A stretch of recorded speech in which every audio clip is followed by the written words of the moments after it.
How to return a gift in Lululemon. Hi everybody!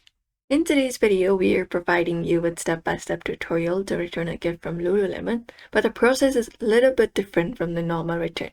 So here's how you can do it. So one is using the gift receipt. So once we have received the gift receipt, what you can do is basically go ahead and take the item and the gift receipt to a Lululemon store, or share a return to the online returns portal using the order details.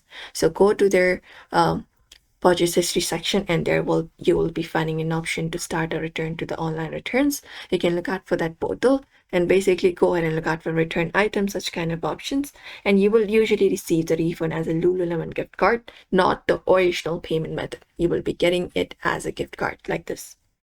And if you do not have the gift card, what you can do is you can still try returning it. So you can go to a Lululemon store within the item, and the staff may be able to look out for the purchase using the buyer's information or payment card.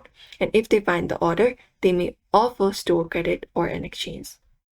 And while you are returning the item, ensure that the item is in good condition with hand tags attached and in original condition as well.